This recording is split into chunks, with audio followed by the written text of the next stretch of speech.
Mr. Kanjama, are you here?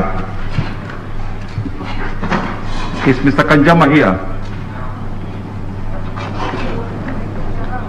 He was here. Okay.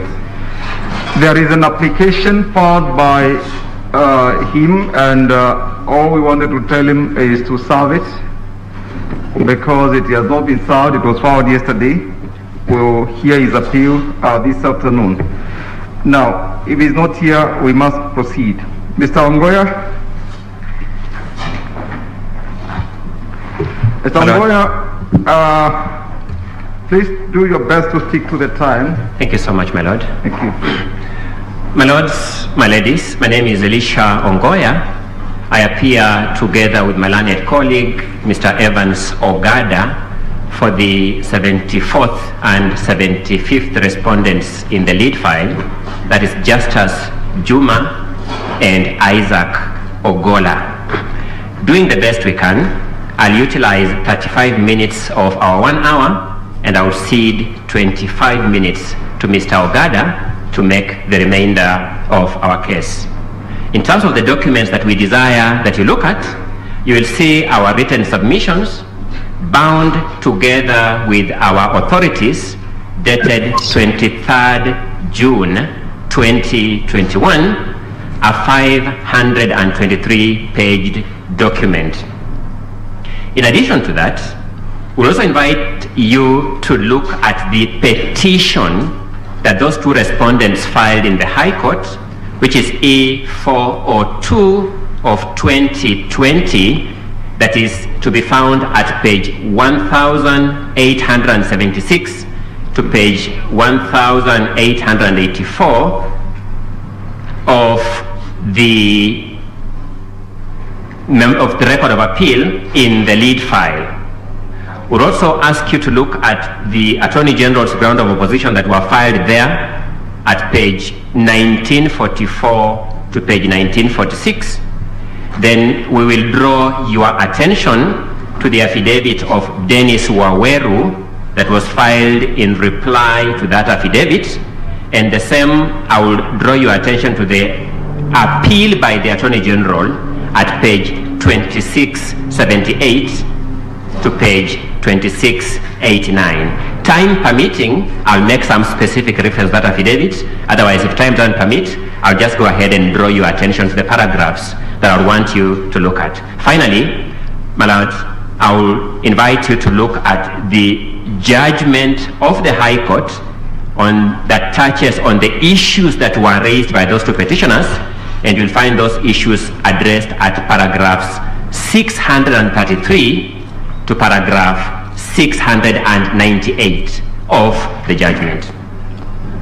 Having said that, my lord, and looking at the limitations of time that we suffer in the course of these proceedings, I would wish to draw your attention to a literature that is found in the American literature on the American Supreme Court, and the book is called Stories of the Supreme Court Law Clerks and Their Justices in Chambers.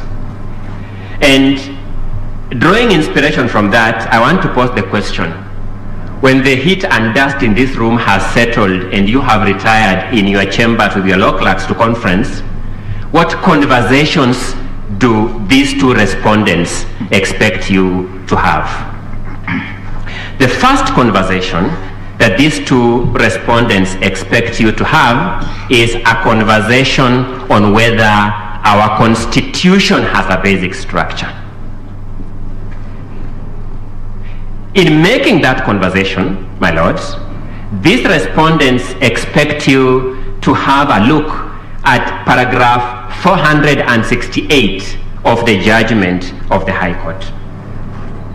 When you look at paragraph 468 of the judgment of the High Court, you realize that contrary to the appellant's submission that was repeated severally, that the Superior Court judges somehow retreated to India, found some decision there, and brought it to Kenya hook, line, and sinker, the judges of the Superior Court did something very different.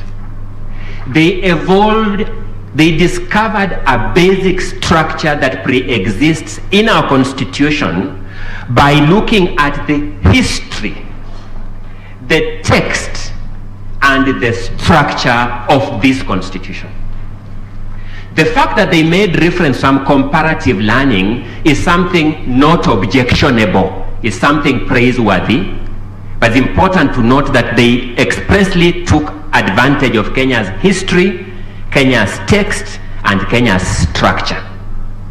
In a way, my lords, I want you to reach an inevitable conclusion that the judges developed what is otherwise described as rich indigenous jurisprudence. Rich indigenous jurisprudence that takes into account our unique circumstances. While having that conversations with your law clerks in chambers by way of conferencing, I also want you to have a look at paragraph 457 of the judgment of the High Court. At that paragraph, you'll discover that the judges were inspired by a decision called Commission for the Implementation of the Constitution versus the National Assembly of Kenya and two others. 2013 EKLR. I would invite you, my lords, to fish that judgment and read it yourselves for its persuasive value, and you will discover the following things. One, the judge in that matter, Lord Justice Lenaola, now Judge of the Supreme Court of Kenya, was invited to find that the Constitution of Kenya has a basic structure. And he so found. He was invited to make that finding by Senior Counsel George Oraro, currently appearing for the Attorney General in this matter. He was invited to make that finding by the very learned counsel, Mr. Nyamodi, currently appearing for the Attorney General in this matter. I want to just cross-refer to the submissions by the very learned Senior Counsel, John Haminwa, as to whether people exactly spoke what they believed in when they took this podium. But we'll make that finding. At the end of it all, we'll invite you to find that indeed it is true that Kenya's unique history, Kenya's constitutional text, and Kenya's constitutional context has a basic structure. The second question, my lords, that I would invite you to have a conversation with your clerks in chambers when you retire from this heavy duty is to ask, what exactly was the obligation of the High Court judges, and did they discharge that obligation in accordance with the prescribed rules or principles? The judges of the High Court, so far as the case of the 74th and 75th respondents are concerned, were invited to interpret the Constitution and to enforce rights.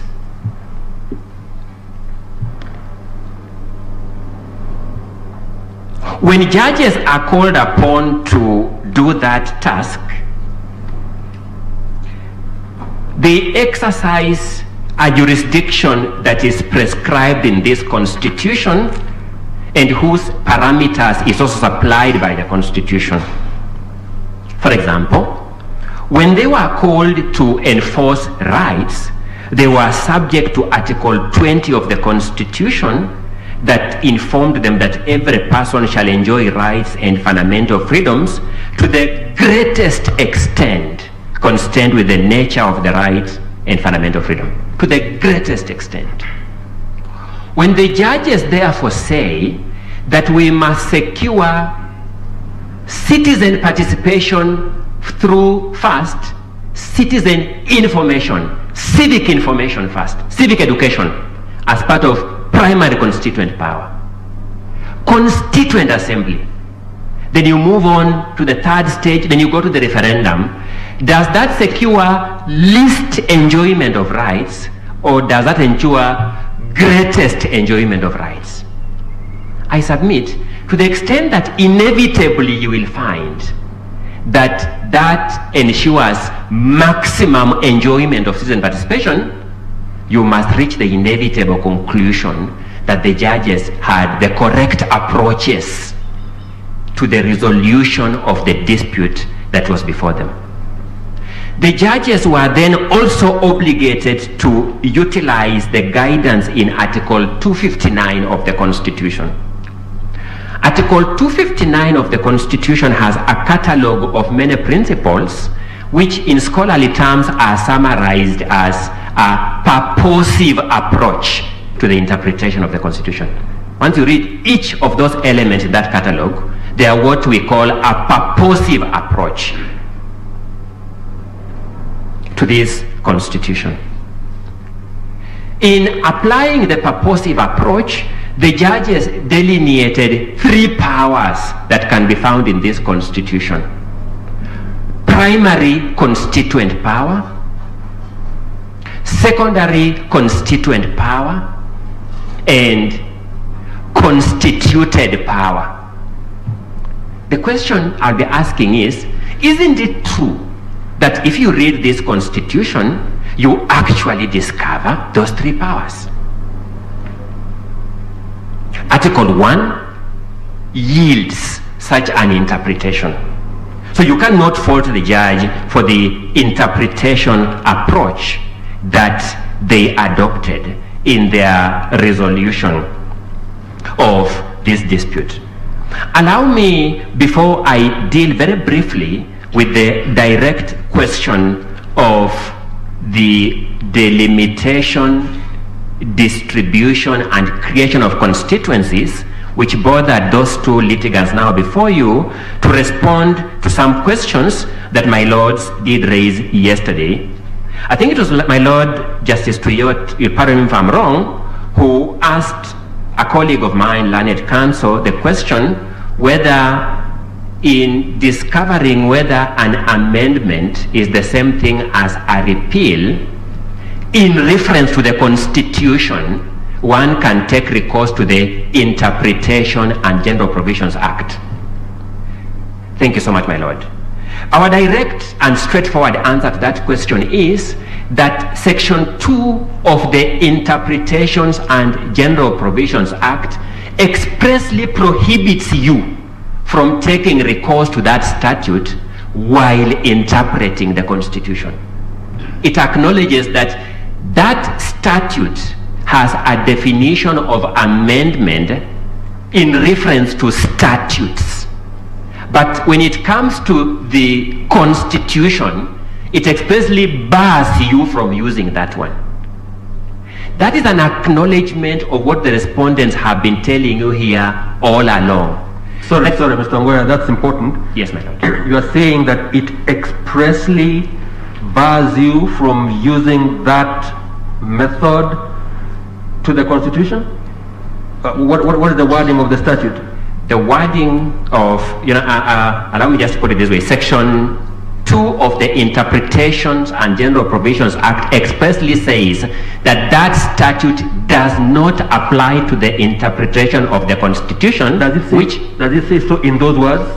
I need to... That it doesn't apply to the Constitution? I mean, I just want to know that. Yes, it says so in those express words. In fact, it says, for purposes of that statute, the Constitution is not written law. It says so expressly. Okay. Thank you so much, my Lord. That's Section 2? Section 2 of the Interpretations and General Provisions Act. Thank you. Thank you, my Lord. Having said that, there was a question raised by, I think, my Lord Justice Kiage on the question of burden of proof, where a litigant comes to court and says there was no public participation. In fact, learned counsel stood here and audaciously told this court, the person who told the court like that there was no public participation, had an obligation to prove it. Allow me to deal with the commonsensical aspect, then go to the Evidence Act. Commonsensically, my lords and your clerks in chambers will have to deal with the following question. So how do you prove a negative?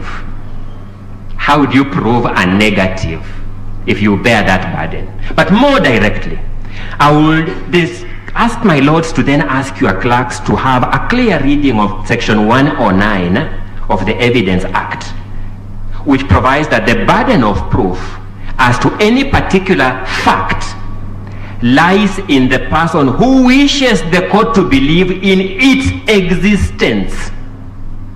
It is actually the appellants before you who wish you to believe that there was public participation, that public participation existed. By instrument of section 109 of the Evidence Act, the burden of proof lay on them. I trust that I have at least attempted to give guidance, as I'm professionally bound, to what this court must consider in answering those questions. My Lord, on the question of constituency creation, constituency allocation, and boundary delimitation, I would invite you to take a reading of paragraphs 442 to paragraph 657 of the judgment. When you do that, my lords, my ladies, you will discover that the court set out the history, our history of Article 89 of the Constitution on boundary delimitation. None of the appellants in their written submissions and none of the appellants in their oral submissions here have challenged specifically the historical account of the judges on Article 89 of the Constitution. It's important. Because, my lords, if Section 3 of the Supreme Court Act behoves the Supreme Court to develop rich indigenous jurisprudence, it follows that all courts beneath the Supreme Court must develop rich indigenous jurisprudence, because they are bound by Supreme Court edicts. So it can't be that the Supreme Court can develop rich indigenous jurisprudence as other courts develop pedantic jurisprudence. Having said that, the judges who have taken recourse to say an understanding of Article 89 of the Constitution must be understood from our history and our context cannot be faulted. So what is that context? When you read those paragraphs, the judges tell you that constituencies now are units of resource distribution. They say that in their judgment. But judges, my lords, you live in this country, and that is a commonly notorious fact. National government, CDF, is a constituency function. Bursary funds, constituency allocated. Police recruitment, military recruitment, it's at the constituency level. And therefore, my lords, one of the greatest historical problems that this country has faced is the question of gerrymandering of constituents and their boundaries. The challenge is this, and I'm now posing the question my learned colleague Mudomithi Ankolu posed yesterday. If you interfere with the prescription by the judges of the High Court, you must ask yourself, what alternative prescription will you be proposing? Will you be proposing a prescription that allows allocation of constituencies in, to use Mr. Karori's words, political context, political way, politically, not legally, not scientifically, politically, with the net effect that you will be documented as the men and women who 100 years to come will be said to have led to skewed allocation of resources. Because once you find that the constituency now is a unit of allocation of resources, prescribing a formula that paves way for skewed skewed distribution of constituencies, skews allocation of resources, and entrenches marginalization, contrary to the expectation of our Constitution that we have to have equity and equality, and therefore the formula to be used must be scientific. The judges therefore found that the way Article 89 is prescribed, laying out a detailed scientific formula of identifying which constituency lies where, helps in dealing with that historical problem of gerrymandering and the potential consequences of marginalization, which the appellants now ask you to entrench by judicial edict. That would be a sad day in the history of the development of our jurisprudence. So that, my lords, you will ask yourself this question: is there anything constitutionally untenable in the judges having used the text of Article 89, the history of Article 89, and the context of Article 89 to interpret it? You must ask yourself that question. I beseech you, my lords, to find there is nothing wrong with that approach that was taken by the High Court judges. There is something I want you, my lords, to reflect on very pensively when you retire in your chambers, because your work here is a little more spiritual than it is human.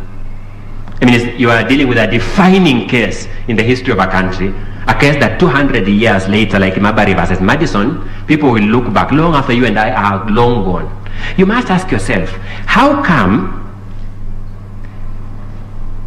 the entity in whose hands the power in Article 89 is vested, the IEBC, in their appeal before you, have not challenged the finding of the High Court relating to Article 89 of the Constitution? How come?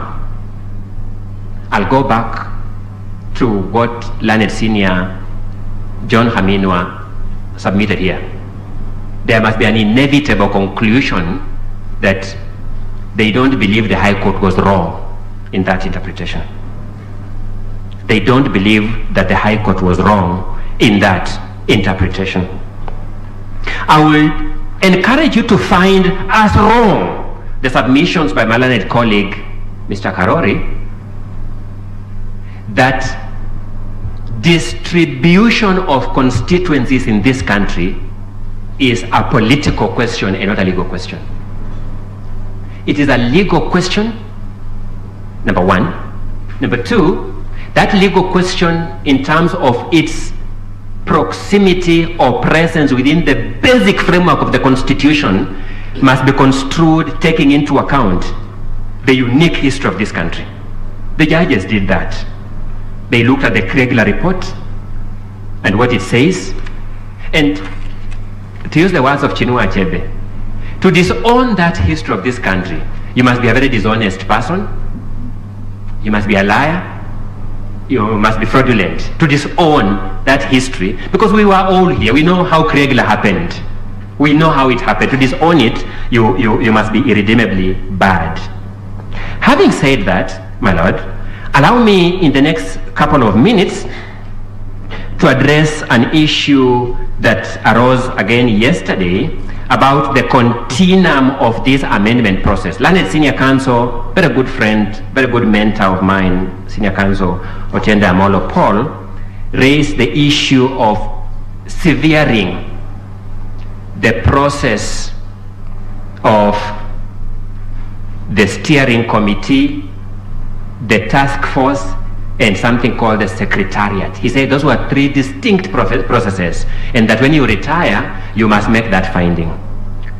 When he made that submission, I was sitting far behind in this room, and I thought the judges must have had that in mind when somewhere in this judgment, they say there's an attempt to amend this constitution by stealth. That we shall do it this way. When they ask us, we shall just say it is this way. Why do I say that, my lords? The person whom Paul Otiende Amolo wishes to convince you was the promoter of this bill, swore affidavits in the High Court, and you were taken through those affidavits in detail. I wouldn't want to do that because I don't even have the luxury of time to do that. But just a brief aspect that I would pick is to be found at page 2678 of the record of appeal filed by the Honorable the Attorney General. So when you go to page 2678 of that record of appeal, you will find the affidavit of Dennis Waweru. That name featured yesterday, as I've said. Turning over leaf, Dennis Waweru told the High Court in a sworn affidavit that, paragraph 5, my lords, I'll not ask you to take verbatim this because it's not necessary to find the record, but for the full effect of my submission, I'll take you through it. That the building bridges to a united Kenya was created. Who created it? Was created and mandated with the task of initiating a constitutional amendment process and unifying Kenyans, among other functions. That the Building Bridges Initiative Task Force and Secretariat, he now says they were one and the same functionaries, and Secretariat conducted a robust nationwide public engagement and collection of views on a wide array, including meeting professionals and professional bodies, among others. That upon receiving those views on various issues, it, which now refers to the Building Bridges to a United Kenya, same original entity, made various legislative, policy, and constitutional amendment proposals. Now, my lord, we are told to ignore this that we said on oath, that this was a continuum of a process. Because when you look at this judgment that is impugned, they are saying the judges of the High Court confused this to have been a continuum of a process. That's in a nutshell what they are saying. They themselves, on a sworn affidavit, are telling those same judges that same story, that this was a continuum, one continuous process on a sworn affidavit. And that's the person you are told that is actually the promoter. My lords, allow me to make one argument that my learned colleague, Ms. Angawa, made yesterday, and she asked me to cap it up because of the time constraint she suffered yesterday, that even if you were, and I really celebrate the young, what we call young counsel who appeared here, because they have really proved that the future of the profession is safe. I must put that on record. Even if you are to believe my learned colleagues for the IEBC, that referendum in this context is governed by the Elections Act, even if you are to believe them, I'm sure following Ms. Angawa's submissions, they may consider departing from that position. But even if you are to believe them, you then see that the obligations in the Elections Act are such that the National Assembly, when it is faced with an issue that is supposed to go to a referendum, has an obligation to approve one or more questions. One or more questions. So that, how does the National Assembly approve one or more questions? It must consider whether it is a question worth going for a referendum. There must be a thought process applied to it. And you'll see later, as she submitted yesterday, that where there are more questions, there shall be a referendum committee for each question. For each question. That's what the statute that the IEBC is calling upon you to follow says. It follows, therefore, that if the Parliament, for example, has to apply its mind to the question before it, the issue that somebody has to keep running to court to get an interpretation every time, then going to consider whether is it not, cannot arise. My lords, I will submit to you that Parliament, for example, the Speaker of the National Assembly by law is prohibited from allowing debate on a motion that is unconstitutional by law. The Speaker cannot allow debate on a motion that is unconstitutional.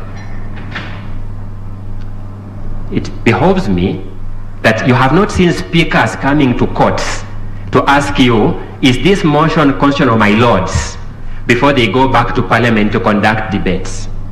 It means, therefore, that there is an element of scaremongering in telling you that you'll be overburdened, my lords, that people will have to come here. Truth of the matter is that every person who intends to amend this constitution has an obligation to apply his own mind on whether the amendment he proposes affects the basic structure or not. To apply his or her mind. Once he applies his or her mind, he proceeds accordingly. If a vigilant citizen takes the view that the manner in which that person has applied his or her mind is wrong, it is that person who approaches to court to challenge the process, as has happened here. Courts will sometimes agree with such litigants. Courts will sometimes disagree. So the argument that the judges here created a scenario where whoever wishes to amend the constitution must come to court does not pass muster. And I will submit to you by way of comparative reasoning that this applies in all spheres of our operations. I know for a fact that if I engage in a fraudulent land transaction, that land transaction will be nullified by the court. But that does not mean that people come to court to seek an interpretation first. Is this fraudulent or not? Before they engage in land transaction. They apply their mind to the question, to the principles first, then begin the process. It is whoever believes the process is fraudulent that comes to court. Allow me at this juncture, in our spirit of sharing time, to invite my learned colleague, Mr. Ogada, to pick over from there and do duty for the respective respondents. And thank you so much, my lords, for the opportunity. Thank you.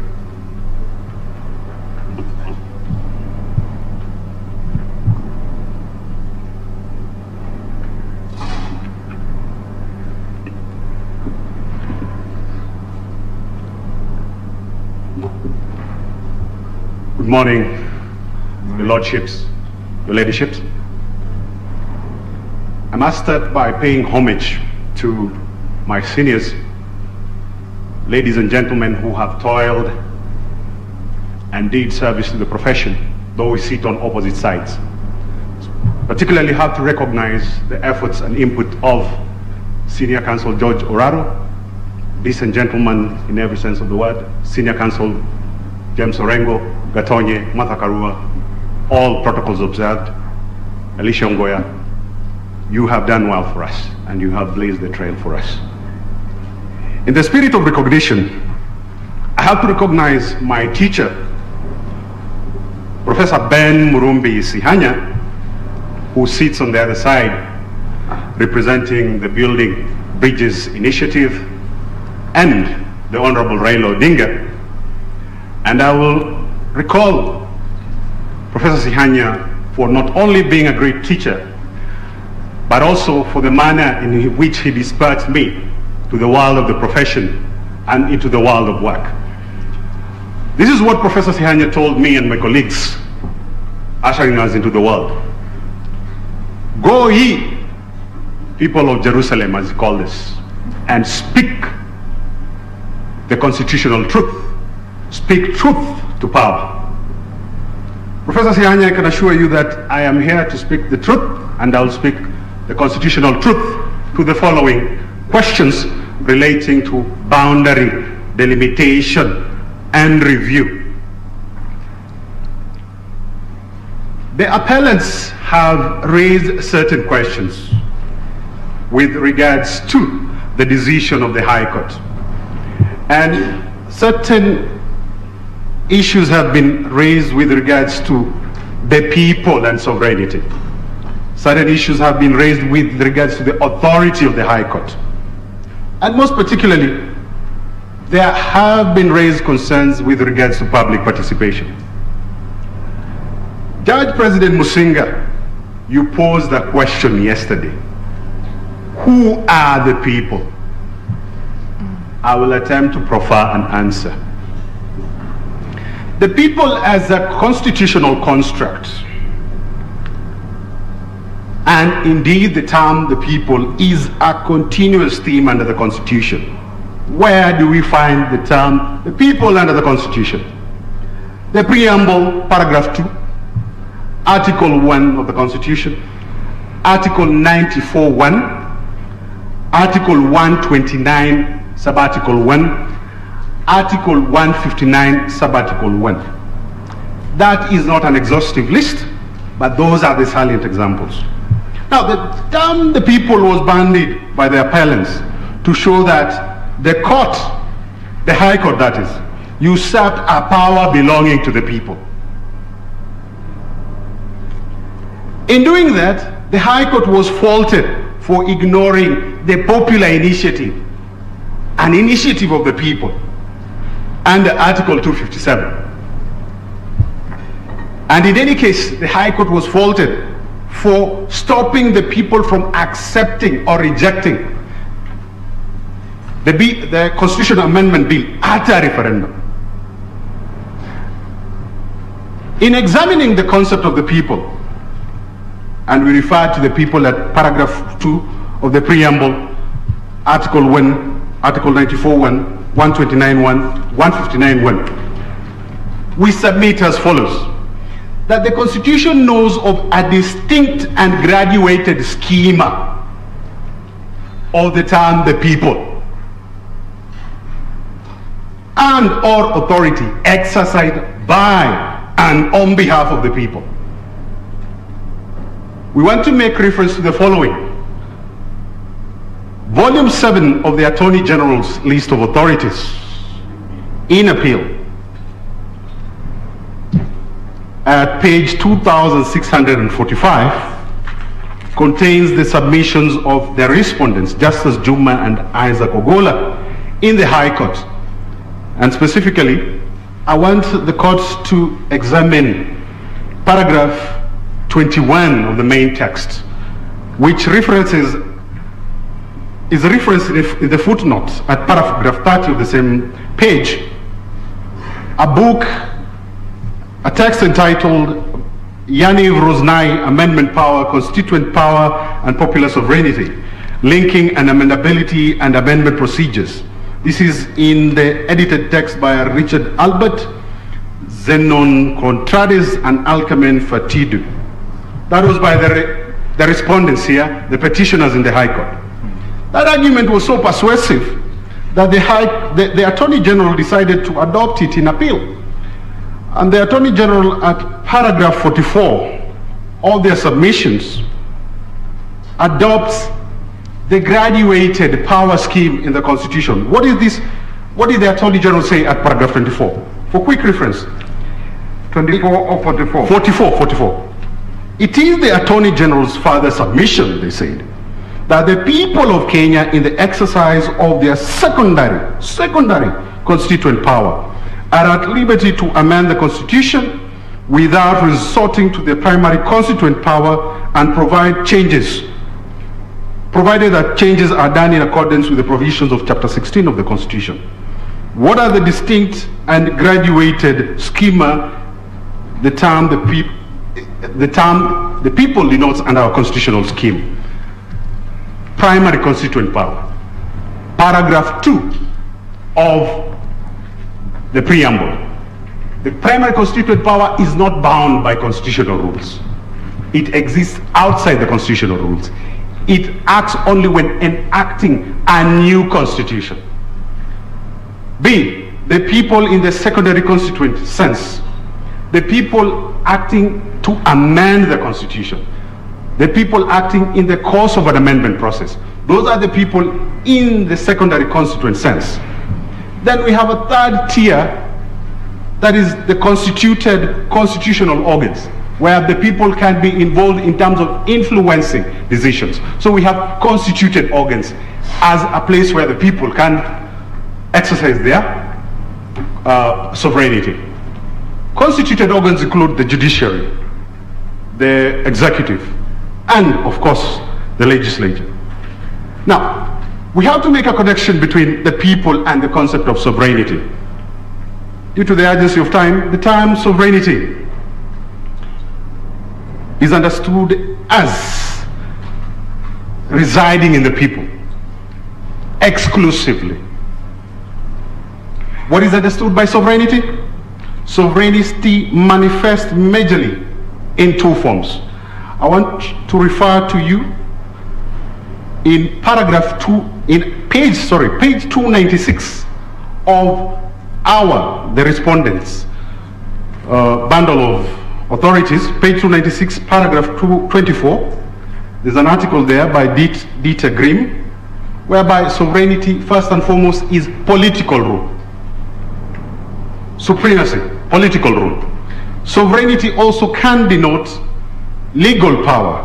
That is in the same book, paragraph 30.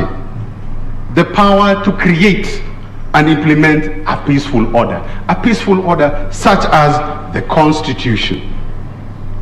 Having examined the concepts of the people and sovereignty, the key question is this: what is the significance of this term the appellants have put so much emphasis on? The referendum.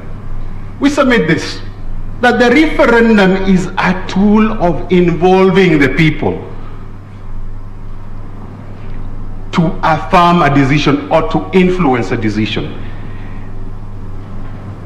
It is in democratic theory called a mechanism for direct democracy.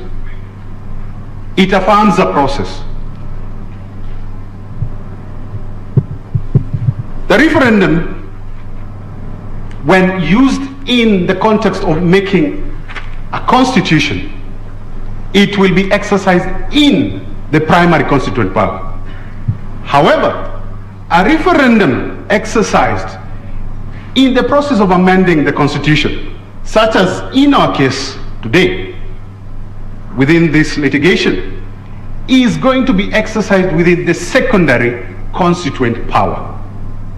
That distinction is important for this, that whereas the court did not and cannot have authority to examine the primary power because it exists outside it, the referendum, questions relating to the referendum exercised in the secondary constituent sense are examinable by the court.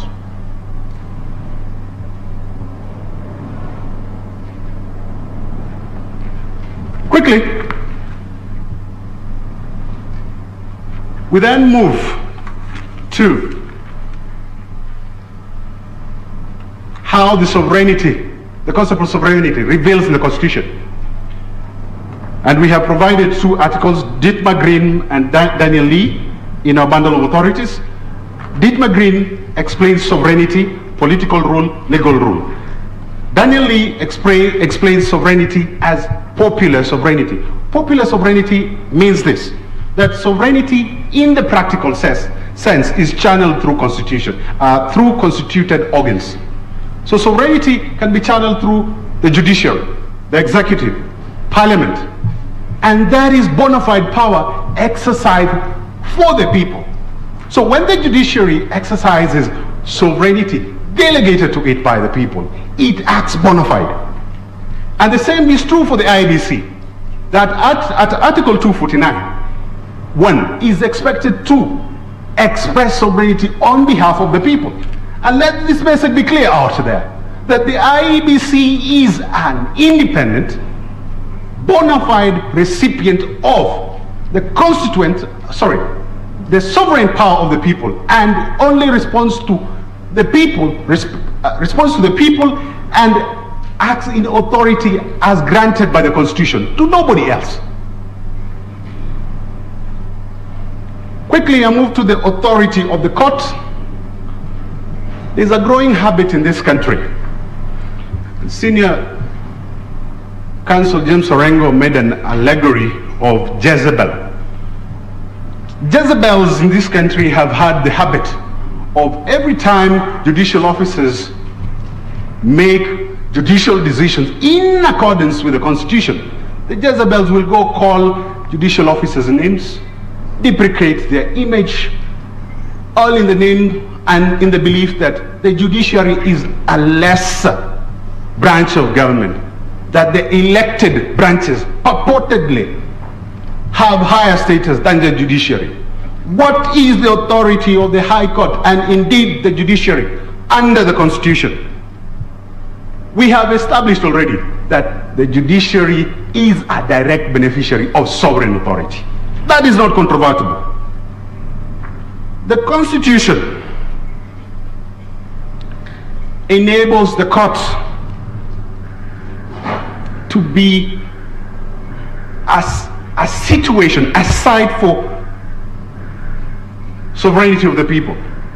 Chapter 10, Article 159(1) employs the term vests. This term vests was only used in the Constitution in reference to the judiciary and to the legislature at Article 94(1). Ask yourself, when it comes to the executive, the term vest is not used. What is the message that the drafters of the Constitution were sending to us? And what does the term vest mean? The term vests under the Black's Law Dictionary refers to this: conferring ownership, to invest in a person, full title or property. It can also mean an immediate fixed right. So, ladies and gentlemen, the Honorable Court, the judiciary is vested with property. You are agents of the people, and you have to speak the constitutional truth without fear, favor, or feeling intimidated. You are bona fide claimants of sovereign authority. The High Court, as structured in the Constitution, loosely adopts what is called the Kelsenian Court in conceptual theory.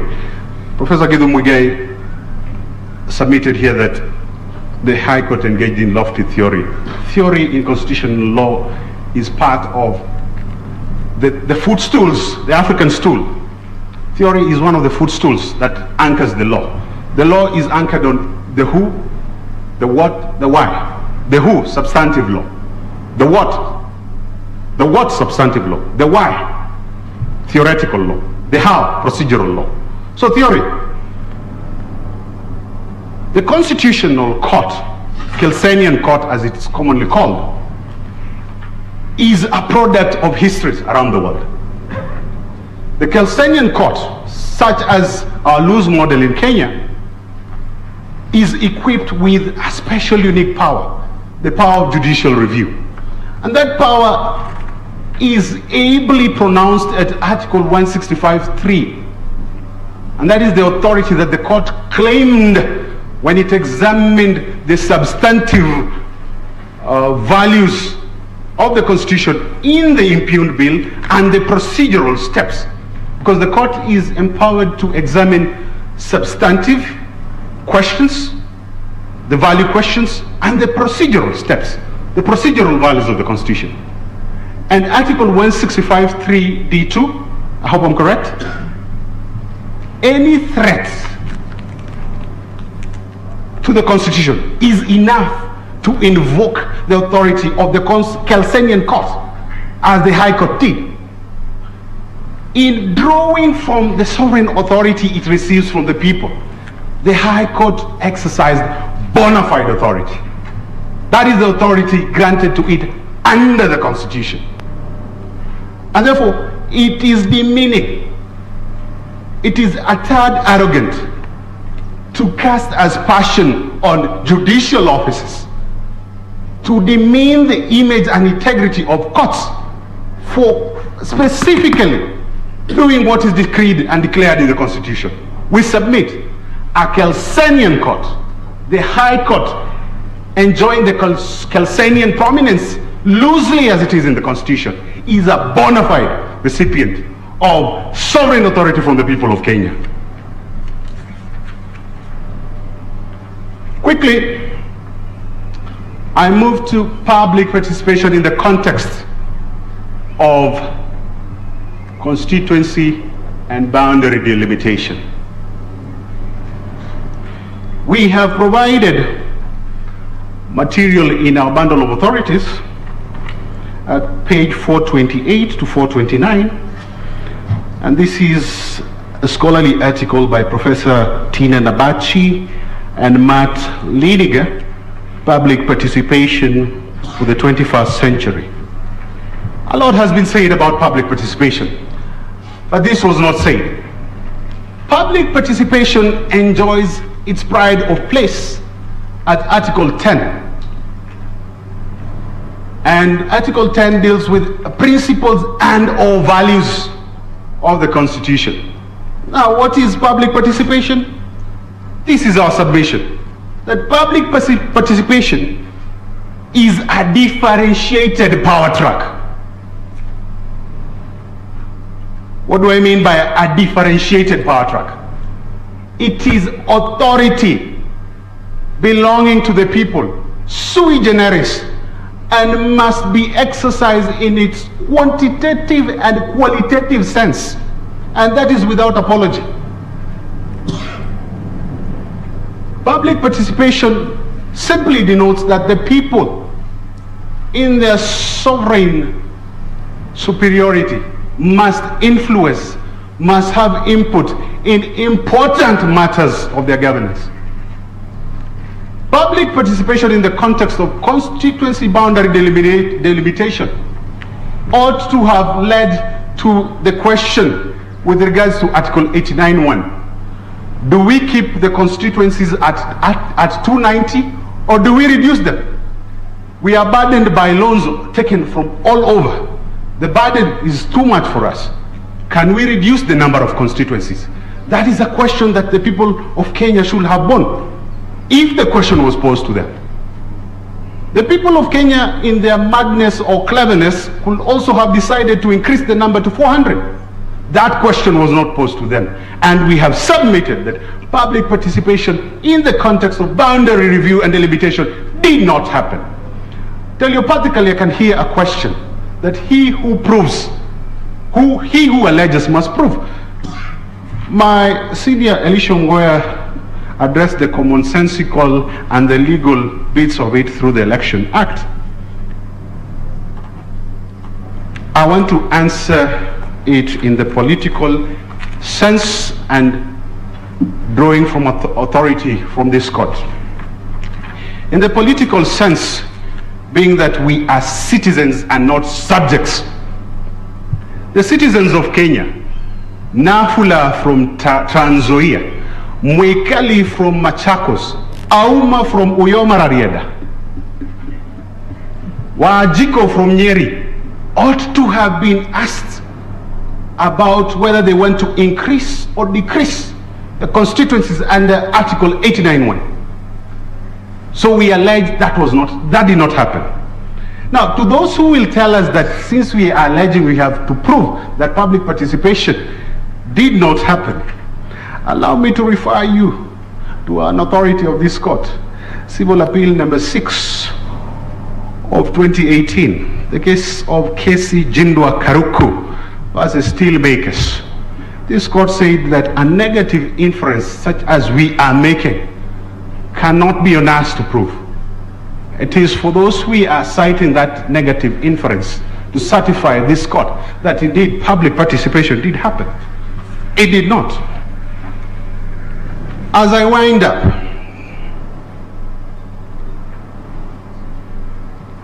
and in conclusion, one Kenyan who unfortunately demised, and Kenyans quite clearly remember him, the late senator for Homa Bay, one Gerald Otieno Kajwang, contributing to the Bomas Devolution Committee, said this: we are the people. We must disperse power. We must share resources. We have to spread power horizontally and vertically. Quite animated as he was, that is the message of this constitution. Power has to be deconcentrated from the center. The people have to have their share of power as they envisaged under the Constitution. Public participation being one track of authority as we declared and decreed unto ourselves. Another Gabriel, and this is Gabriel de Riquetti Comte de Mirabeau. This is a French legislator in the context of the ousting of King Louis XVI, a despot par excellence during the French Revolution. Told this to the military guards who were sent to come and disrupt the Constituent Assembly. I will say it in French and I will translate it in English. Allez dire au roi que nous sommes ici par la volonté du peuple et que nous n'en sortirons que la force du baïonnette. For those who don't understand French, basically what Gabriel de Riquetti, Comte de Mirabeau, said is this: that go tell your master, your king, that we are here by the will of the people and we will only be forced out by the force of the bayonet. That's an exhortation for this honorable court. Mudomi Thiankolu, addressing you yesterday, told you not to drop the sword. When that sword was dropped, we had the radical surgery where judicial officers were treated inhumanely and demeaned for extraneous reasons. The tenure of the judges was removed for extraneous reasons. The Constitution was reduced to blanket piece of papers. Gazeti tu ya kusoma. That is what we hear them say. This Constitution represents the solemn will of the people of Kenya. This Constitution was inked in blood. This is a product of a constitutional moment. 2007, when people died, killed, mercilessly butchered. That led to this Constitution being and coming into life. It cannot be, as has been suggested from other quarters, that this is an elite pact. Hell no. This is a product of blood and sweat of ordinary Kenyans. I end by saying this to the Honorable Court and in echoing the words of a very noble son of Africa, Deputy Chief Justice Emeritus of South Africa, an admirable man, Digang Moseneke, the courage of principle. You have to have courage. The principle is in this Constitution. Take fortitude in what it says. Courage, principle, adherence to our constitutional pre-commitments.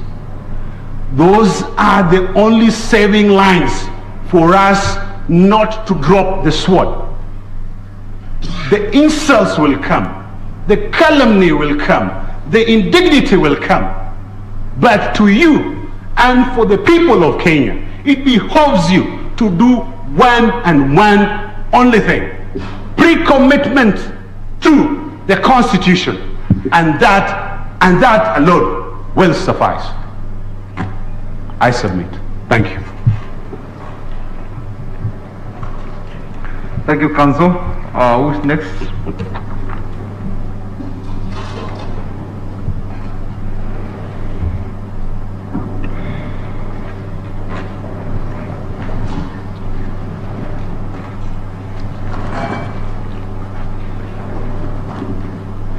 May it please the court. My name is Kevin Doho Masharia. I appear with Edgar Busiega for the... Is it Kevin Macharia? Yes, Kevin Doho Masharia. I appear with Edgar Busiega for the Kenya National Union of Nurses. Our petition in the lower court was petition number 397. Sorry, you say you appear together with Mr. Busiega? Yes, Edgar Busiega. And remember we're given 15 minutes. Thank you. Yes, I'll try. Thank you. because of the little time, the 15 minutes, I'll just highlight the documents, Yes. and Mr. Busiaga will highlight the cross appeal and the issues arising out of the betrayal of the legitimate expectation of healthcare workers. We filed a notice of address and a notice of cross Council, appeal. can you try and raise your voice, please? Yes. We filed a notice of address and a notice of cross appeal dated 8th June 2021.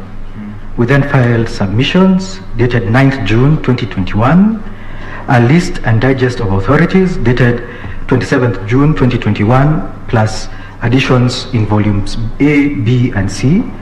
Then we relied on the petition and submissions from the lower court found on the BBI record from pages 1257 to 1353, and our issues in the lower court judgment were addressed from paragraphs 620 to paragraphs 632.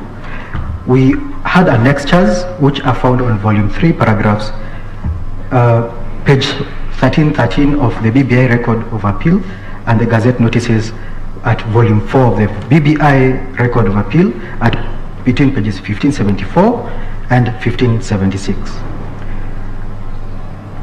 The position of our client is we oppose the BBI bill only as far as it excluded the Independent Health Commission as found to be found as a constitutional amendment. I'll give a few comments before I sit down. On the basic structure, we submit that the Constitution does not contemplate eternity clauses. We rely on an authority called Dead Hand Constitutionalism, Honduras, and the danger. Counsel, Yes. let me understand you. You are, other than for the part where the learned judges did not agree that you ought to have been included in the amendments. Yes. In actual fact, you are actually opposed. No, you are supporting the appeals.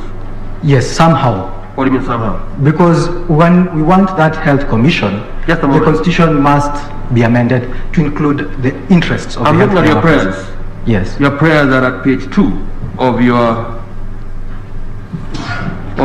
notice of cross appeal, and you're saying that you want the judgment delivered on 13th to be set aside, the entire judgment be set aside, and The petition to be allowed. your petition be allowed. Yes. That's as far as we go. So you That's want as far as our submissions go. so you are supporting the appeals. We are sui generis litigants. We only have one issue to prosecute and find a way to find the interests of our clients provided for. So perhaps don't go into the basic structure and such a thing. Just go straight to your issue of that you should have been included. We have to, because if basic structure applies, our client will not have a way to get what they want. Oh, okay. Yes. Sorry, how does then basic structure have to do with what Kenya National Union of Nurses want? What we say- You have one singular issue. Yeah. What we say is this: the Constitution is amendable, and it can take into account the healthcare issues, especially the interests of our client. Because of the shortness of time, my colleague will deal with those issues. Yes, Mr. Busiaga. And that's why, of course, it's too late now. Ideally, you should have come earlier to support this whole business of the appeal. that has been- He'll deal with those issues, especially Just a on moment. that issue. Just a moment, Counsel. Yes. That you should have come earlier. It's more sense for us, in terms of where our head is, what we are focusing on now. But Yes. I guess it's your time. Okay. From that aspect of what you're asking, we adopt our submissions and we ask that you give them credence to our prayers. And because of time, I just promised my colleague that I'll take 3 minutes. My 3 minutes are up. I rest.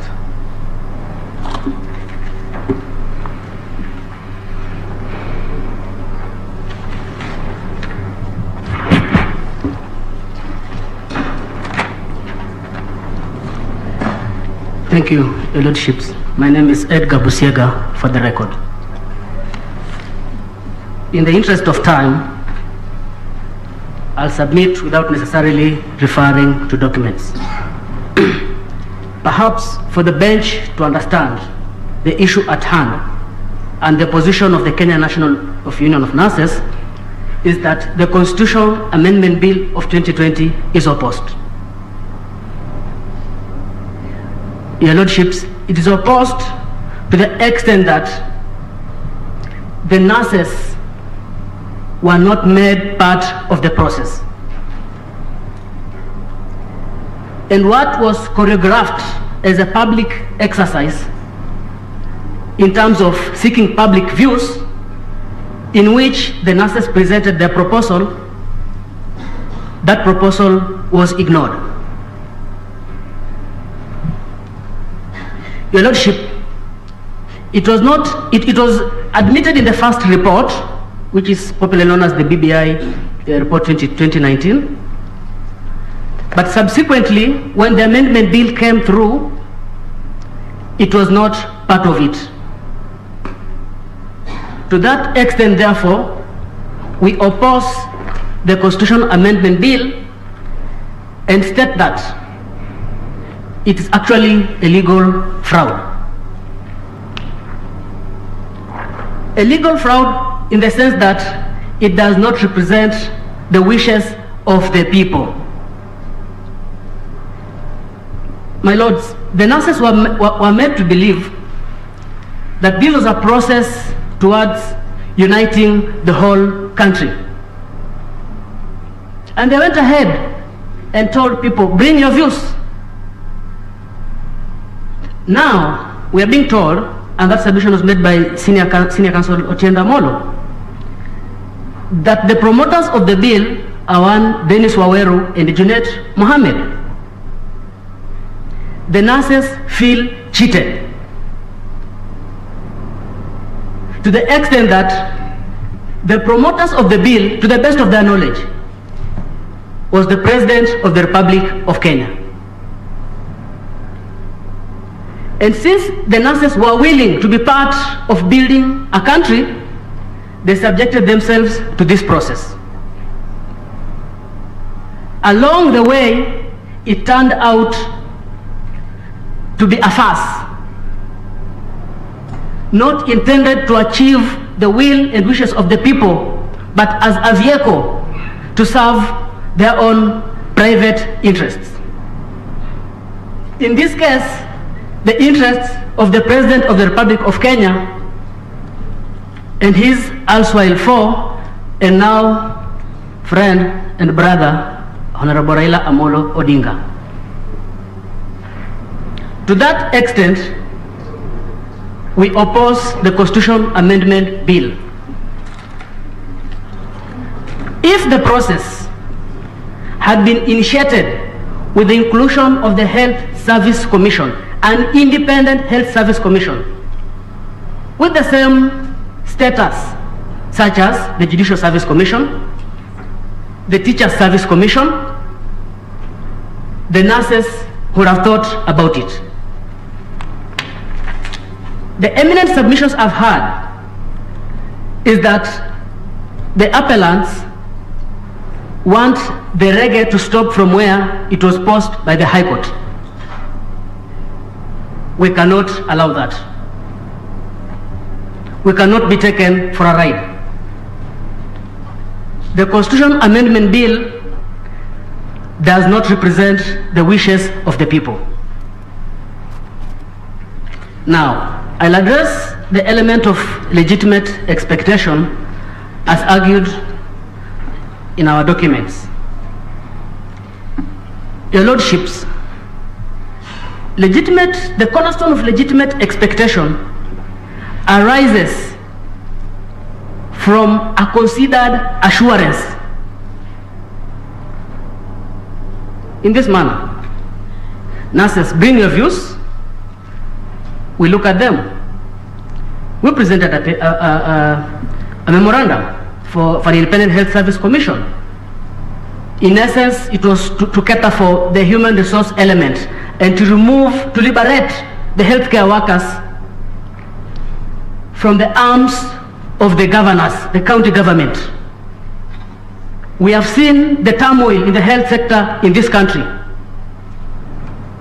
So we had subjected ourselves to this process to the extent that let's build this country together by reducing the numerous strikes. Let the nurses, let the healthcare workers manage themselves in terms of the human resource element. Let them take charge of their recruitment, disciplinary issues, and etc. Now, this proposal was considered and indeed brought out in the first BBI report. To that extent, it is our submission that constituted a promise. A promise upon which the nurses had a belief that there will be an independent health service commission. That promise could only be taken away through a procedural process. And the procedural process here is captured under Article 47 of the Constitution of Kenya. The nurses were entitled to be heard, to be subjected to a process of being heard and being given reasons why their document, their proposal had been omitted. The reasons given were that there were opposing views. Where these opposing views, they were never attached. Section 112 of the Evidence Act captures this position. They had the responsibility to bring this evidence. There are no opposing views, and therefore this whole process was all meant to mislead the healthcare workers. To that end, I seek your findings that the Constitution Amendment Bill 2020, as approved, passed through the assemblies and the two houses, is unconstitutional. And if this court will be minded at the end of it all, and that we leave it to your discretion, to find that the process is legal, then the healthcare workers must be included as part of it. That is our submission, unless there's any question from the bench. I don't think there is. Thank you very much. Thank you.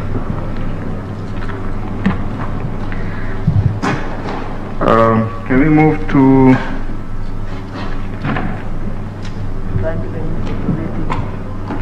no, yes. Yes, already said I would have thanked you. Thank you. Thank you, Mr. Busiega, for using your time well. Mr. Chair Dudley, you have 30 minutes. Thank you, my Lord. My Lord, I draw your attention to our grounds of affirmation of 9th of June, our submissions of 23rd of June, our submissions replying to the county assemblies on the question of popular initiative of 26th of June, and to volume 1 and 2 of our case digest of the 28th of June. We filed also one supplementary case list on the 29th of June and one bundle of undated authority replying to the views of amicus on the 30th of June. My Lord, for the appellants to win, the court must do 4 things. 1, adopt textualism as a method of interpreting the Constitution and answering the issues in this appeal. Basically, the appellants are telling the court that as long as you follow Article 255 to 257, you can invade, deconstitute, replace, and alter any part of the Constitution without reference to the primary constituent power. Secondly, the court must elevate political elites above the people, which people hold the constituent power, and only they can make or unmake the constitution. I say that because, my lord, the Attorney General and BBI tell you that the constitution was made by political elites, and they do that relying on the 2008 Act. That Act, from its long object, was to complete the process of making of the constitution. It didn't start there. It started with the 1997 Act, the Constitution of Kenya Review Act of 1997, which we've supplied, my lord, in our supplementary case list. I request the court to turn to that act and to look at its long title, my lord, which was an act of parliament to facilitate the comprehensive review of the constitution by the people of Kenya and its eventual alteration by parliament. My lord, that act, far back in 1997, recognized the constituent power. How then can we unknow what we knew in 1997? That only the people can make fundamental changes to the constitution. My lord, you are told that no constituent assembly was formed. But if you look at section 2B of that act, you find the constituent assemblies. 2002, they were formed at the district level, and there was the Bomas conference which happened. And so, my lord, for the appellants to win, you must ignore that history, that the people were at the center of the process of making the constitution and exercising their constituent power. And if you look at the guiding principles in that act, my lord, they were again consistent with the people's constituent power, saying that it was meant to provide the people of Kenya with an opportunity to actively, freely, and meaningfully participate in generating and debating proposals, this is important, to alter the constitution. Constituent power, constitution making power, the original power, not the derivative power which reposes in 255 and 257. Well, the third thing you must do, and this is the last, is to upset a settled theory in comparative constitutional law, the theory of constitutional change.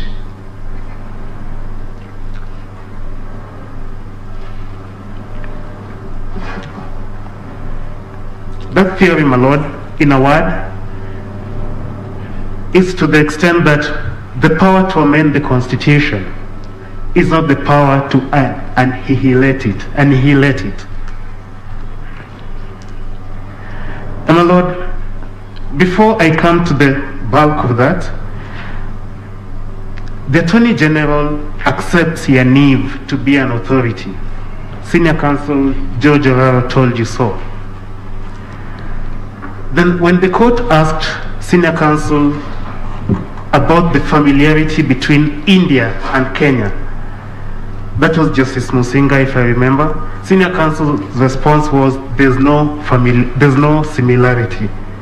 Yaniv, at page 42, records the answer to be as follows: that India was faced with far-reaching attempts by Prime Minister Indira Gandhi to amend its constitution. We have before you 78 missiles directed at the heart of our constitution. Yaniv, page 42. That is the context in which the Indian courts applied the basic structure doctrine.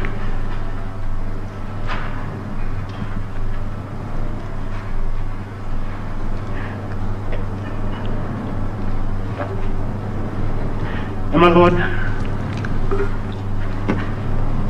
the Indian court was not even the founder of that doctrine. They applied what Carl Schmitt had long spoken about. My Lord, in his book on the theory of the Constitution, which we've supplied to the court, you'll find Schmitt saying that the Constitution does not make itself. It is made by a higher power. That is the constituent power.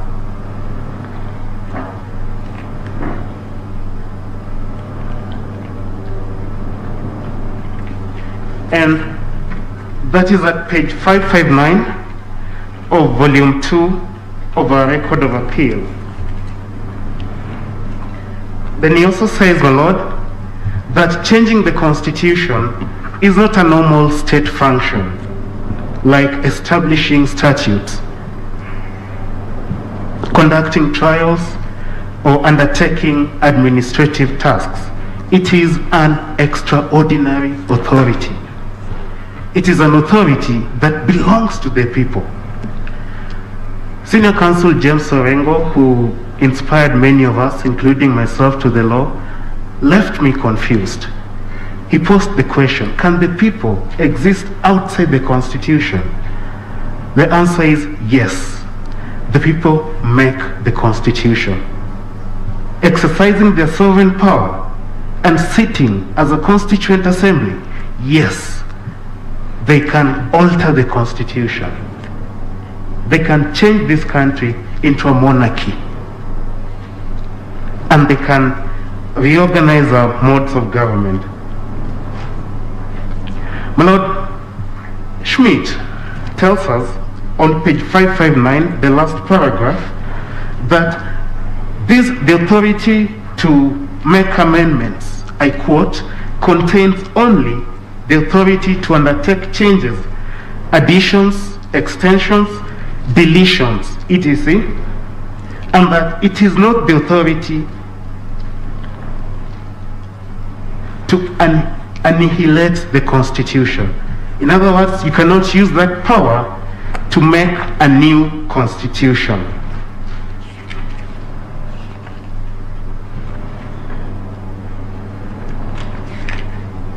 And so that I move from Schmitt to someone else, my Lord, if you look at page 545 of volume 2 of our case digest, you will find Schmitt telling us that a constitutional law is the enabling legislation of the Constitution making will, and that it contains in it all that you need, so that if additional individual norms are written into the Constitution, that only has a technical juristic meaning. The constituent power does not have to be written into the text of the Constitution. And that disabuses the views of Fombard, who tells you that because Article 255 and 257 do not contain the words Constituent Assembly or Basic Structure Doctrine, they cannot be invoked by the court.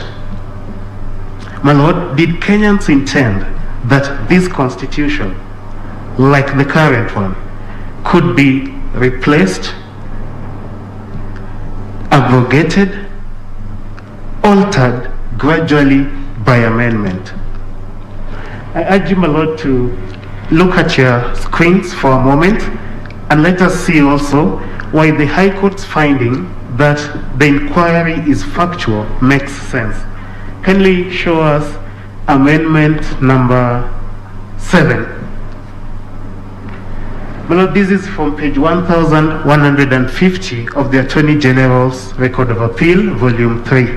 So we may not be able to read it from here, but Sorry, are you able to just refer to where it is Very from, well. so that we can follow? That's okay, my Lord. Which volume? Volume 3 Volume 3 of the Attorney General's Record of Appeal, Record of Appeal, page 1150. If it could be turned over to the court, I would be grateful. My Lord, can you have the volume? Yes, continue as they get it. Thank you, my Lord. My Lord, Amendment number 7, for example, of Kenya's Constitution gave the President the power to order detention without trial, to prohibit any meeting, procession or society, to impose censorship, to impose curfews, and to draft anyone into the disciplined forces, including the NYS. That amendment touched the basic structure of the Constitution. It did.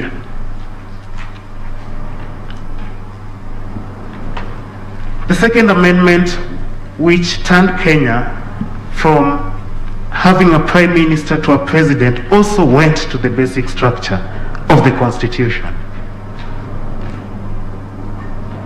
And the one which deleted the counties, then we call them regions, also touched the basic structure of the Constitution. Of number 7. Amendment number 7, my Lord. Then just refer to the numbers in the interest of time. Thank you, my Lord. My Lord, there's also amendment number 14, which made Kiswahili the only language in the National Assembly. That's an amendment because it is consistent with the body of the Constitution. It does not make fundamental changes. And moving forward, if you move to the further pages, my Lord, you'll find some of the attempts to amend the current Constitution. And you find proposals, for example, to deny the High Court jurisdiction over questions pending in Parliament. An amendment touching on the High Court's jurisdiction is an amendment touching on the basic structure. And so, my Lord, this inquiry must be factual.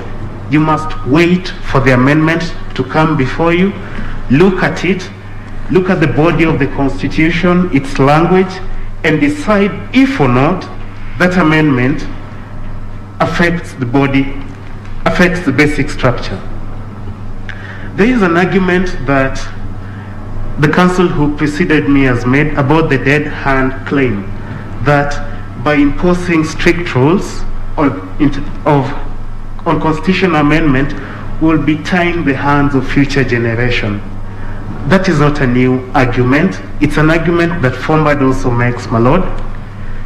The answer to that argument is found at page 4 to 5 of Yaniv Rosnai. In justifying the amendment rules, he looks at both sides. Yes, the Constitution must be flexible, but it is not amended the same way as a statute, a fact that Parliament knows, and that is why the Interpretation and General Provisions Act does not apply to the Constitution. The Act recognizes its own insufficiency. It tells you, don't look at us when it comes to constitutional interpretation questions, including amendment. And my Lord, the Constitution cannot provide for its own repeal. No Constitution provides for its own death. And so special rules apply. Hans Kelsen, which you will find quoted at page 39 to 40 of Richard Albert's book, which is the supplementary authority we supplied to you in response to the amici, tells us that because the Constitution is the grand norm, it's at the base of the national legal order, it is desirable to give it a more stable character. And so, my Lord, special rules apply to the amendment of the Constitution. These rules can be written, like in Article 255 to 257. They can also be implicit, discoverable by reading the Constitution holistically. My Lord, if it were not so, can we say that if you get the numbers and follow the procedure in 255 to 257, you can come one day and delete the judiciary or deny it its independence? It has happened before. I do not speak in the abstract. Can we say that as long as you get the numbers, 1 million signatures, get people who are sufficiently angry with the countries, counties, you can come and delete the chapter on devolution. It has happened before. Can we say that as long as you follow 255 to 257, you can come and kill the Senate? It has happened before. All the amendments, each one of them that killed Kenya's constitution, followed the procedure. Each one of them. In fact, at times, the threshold was lowered to make it easy for amendments to pass. Some passed in a single afternoon. My Lord, imagine being detained without trial because the Constitution has ordered it. Where does one turn to? And so the Constitution must have a higher place than ordinary legislation. The mistake that my my friend Mr. Paul Mwangi makes is focusing on India as the origin of this doctrine. My Lord, while they see, I quote, a doctrine of a highly doubtful origin, rejected, again I quote, by a vast majority of scholars, a vast majority of courts, and which is repudiated by an overwhelming number of scholars, Yaniv Rosnai sees a growing trend towards adopting this doctrine. That is Yaniv at page 70. And Richard Albert, another authority in this area, whose work you will find in our authority replying to Amis's submissions, also sees the same trend. Richard Albert, you'll find it in volume 1. Sorry, you'll find that in Richard Albert's book, where this has gone to Belize and the Czech Republic, Latin America, my Lord, Asia, Africa. It's no longer an Indian doctrine. It never was to begin with. Carl Schmitt was not even Indian anyway. And Paul Mwangi cited to you Professor Upendra Baxi as dissuading you against applying this doctrine. I wish he cited to you what Upendra has recently said about this judgment, David D. in his article, Hooks, Pillars and Foundations. He finds that it's a legitimate doctrine and the Kenyan High Court placed the people at the center of the Constitution, unlike Senior Counsel James Orengo. My Lord, that doctrine is so theoretically sound that the the Kenyan judiciary has already held that the basic structure doctrine binds it in interpreting the Constitution. You find that at the CCK case, para 362, where the Supreme Court says, and I quote, the Kenyan Constitution sets to the judiciary, my lords, its barricade against destruction of its values and weakening of its institutions by forces external to itself. Also look at the Martha Kerubo case, which supplies the various names to these doctrines. My Lord, even if the appellants block you from applying what they are calling the basic structure doctrine, what about the Colombian constitutional replacement doctrine, which applies to the same theory, the theory of constitutional change? The power to amend is not the power to repeal or to destroy. My Lord, at page 215 of Yaniv, you'll find Yaniv saying that the Constitution's language is not just the explicit language, it's also contextual, because the Constitution has a history. And that's something the Supreme Court explains in Speaker of the Senate. It says that the Constitution is a document of compromise, Speaker of the Senate, para 156, and so that compromise facilitates ambiguities, vagueness, and gaps in physiology. But constitution making does not end at promulgation. It continues with interpretation. And so you have the chance before you to make or unmake the Constitution.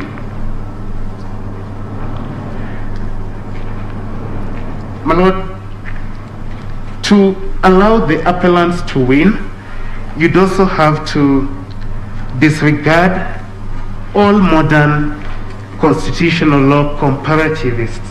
Podium, we've supplied you with her work.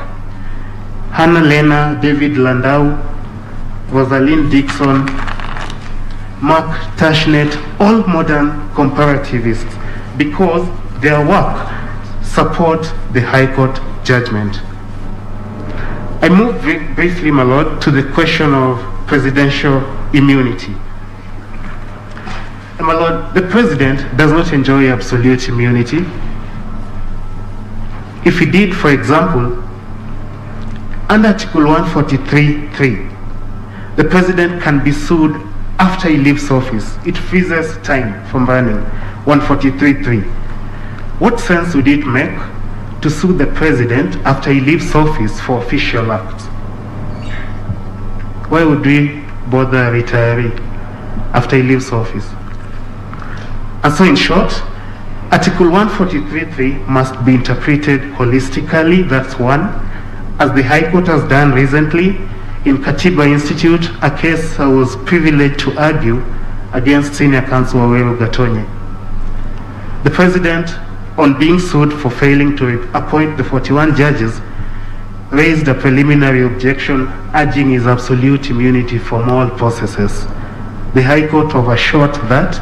We ask you also to do the same. Number two, there's no single president that from any country in the world that gives the President absolute immunity. President's Counsel could only rely on Nixon versus Fitzgerald. But Nixon versus Fitzgerald had different facts. It was a claim for damages for unfair termination. It was not a public law claim like the one before you.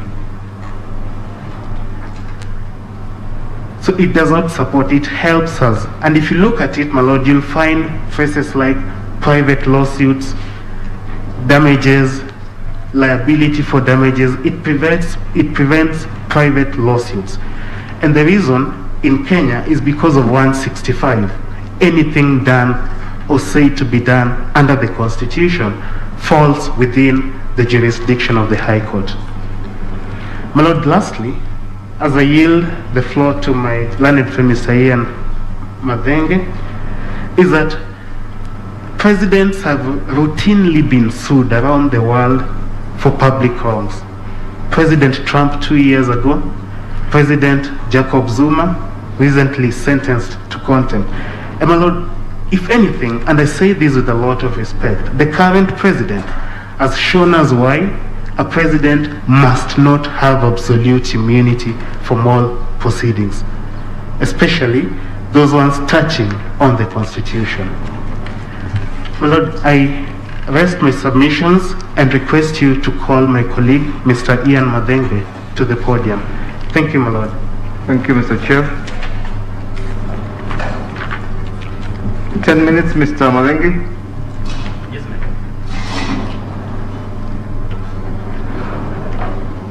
Good afternoon, my lords. Good afternoon, Mr. Madenke. Let me start from where my colleague has left by assisting the court on two issues. The first issue, my lord, is whether the text of the Constitution supports basic structure. And I will be making two arguments, my lord. The first argument is that the text of the Constitution indeed supports the basic structure. And to illustrate this, that the Constitution has a core content. There is no Constitution without a core content.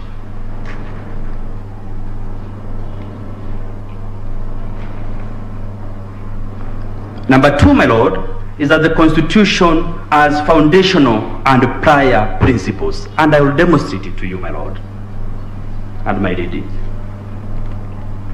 Foundational and prior principles. Okay. What we call immutable principles in constitutional law. Yes. To demonstrate that, my lord, is Article 4.1 of the Constitution. 4.1 indicate that Kenya is a sovereign republic. It just declares the state of Kenya. It does not in any way grant Kenya sovereignty. That can be contrasted, my lord, with Article 156(1), which establishes the Attorney General. Number 2, my lord, even more important and revealing is Article 4(2). It provides that Kenya is a multi-party republic founded on national value. So the foundation of Kenya and the Constitution is indicated in Article 4(2). That is what we call the value system of the country. You find it there. If you change that, you are replacing the Constitution. That is the value system expressly provided. And one claim, my lord, that I think will not be controverted is inherent nature of human rights. You find it in Article 19(1) and 19(3). Inherent nature. It indicates that that is prior. It is immutable. The Constitution does not grant it. It cannot change that. I will not go on, my lord, to discuss what was discussed on the issue of Kasevananda, but there is a misrepresentation.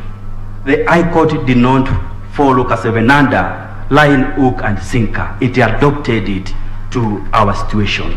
Kasevananda said you cannot amend. The High Court says you can amend using the 4 steps which call in the constituent power. I list that point there and move to the second point, which is even more important, my lord. The second point, my lord, you are told that the president is the one who promoted the popular initiative. I will not delve into that. The question that I'll seek to answer, can the president promote? And to answer that question, my lord, I'll refer you to authority number 78. Authority number 78, that is volume 2, page 677 and 673. It defines what is popular initiative. We provide an authoritative definition of popular initiative in 673 to mean the rights of the people, and the key word in both is the people, my lord. You say page 677. 677 and 673. 677 is paragraph 4. My lord, then that takes me to my 3 arguments why the president cannot initiate popular initiative. The first one, my lord, and I hope I'm not too fast, it's only the time that is harassing me. Yes, proceed. Number 1, my lord, is that the president has no power in the Constitution to initiate popular initiative. I have looked at the entire chapter 9, my lord, of the Constitution, and in particular Articles 131, 132, and 133, which provides for the powers of the president in extensive manner, and expressly so. None involves amendment of the Constitution. I contrasted it with the previous Constitution, my lord, that was repealed, and in particular section 423 and chapter 2. The president's power were very narrow. This time we provided them extensively, and none involves amendment of the Constitution. So the framers of the Constitution did not want the president to amend the Constitution. Even more important, my lord, is that Kenya, the argument number 2, Kenya adopted popular initiative as opposed to government initiative.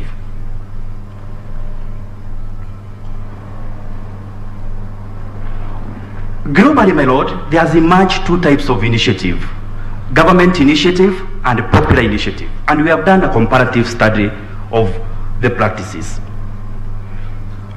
And I want to refer, my lord, you to our band of authorities, volume 2, authority number 79. This is key, my lord, to the determination of this case. Authority number 79, page 736. That is volume 2, authority number 79, page 736. What is the authority? Please mention it. It is Andy Amani, referenda and the citizen initiatives. Andy Amani, referenda and the citizen initiatives. And that authority, my lord, contrasts two types of initiatives that countries can adopt. The first one is government initiative, and it identifies two characteristics. And that is what you'll find also in Turkey, to give an example. Number one, it can only be initiated by the government, either legislative or executive, my lord and my ladies. That is the first characteristic. The second characteristic, my lord, is that the government decides whether to call the referendum or not. So like Turkey, it's only the president who decides whether to call referendum or not. That can be contrasted with what we call popular initiative as described in that authority. And popular initiative has the following characteristic. Number one, it is a people's pushed process. Number two, it has signatures, threshold of signatures. That is page 737, authority number 79. Page 737, authority number 79. That answers that question decisively, my lord and my ladies. And lastly, it has verification of the signatures. That is a key element.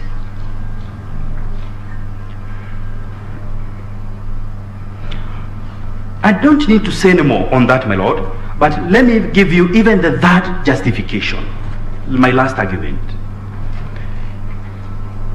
My lord, the president being involved changes the character of democracy at play. The third argument, altering the character of democracy at play in popular initiative. Changing the character of democracy at play in popular initiative. And to understand the character of democracy at play is our authority number 78, page 677 and 676. It says that it is direct democracy which is at play. Direct democracy has a number of characteristics. Number one, it is pure form of democracy. It is an act of self-rule. It is a bottom-up democracy. Bottom-up democracy by the people. Number three, it recognizes the ultimate sovereignty of the people in Article 1. So that democracy is subverted. That is my argument, my lord. Is subverted if a representative or the executive is involved in popular initiative. It is subverted. It ceases from being direct democracy to what we call representative or indirect democracy.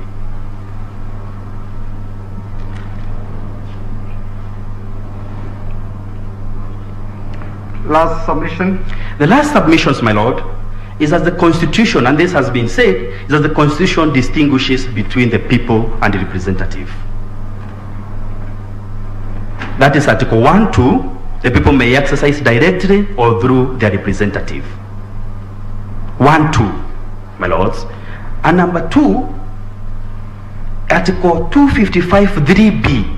Article 255 3B says that the amendment be brought by the people and the representative, or the representative. So the representatives are not the people as per the Constitution. That is the conclusion, my lord, that the representatives are not the people. And for that reason, my lord, I was supposed to address another issue, but I think... No, that's a good place to stop. Yes. That is, the representatives are not the people. Thank you very much. Thank you, my lord, and thank you also for your kindness and giving me this time. Thank you. Now, we are progressing fairly well. We will take a lunch break, and when we come back, we have Mr. Oluchir and Dr. Eboso. Yes, so we resume at 2:30.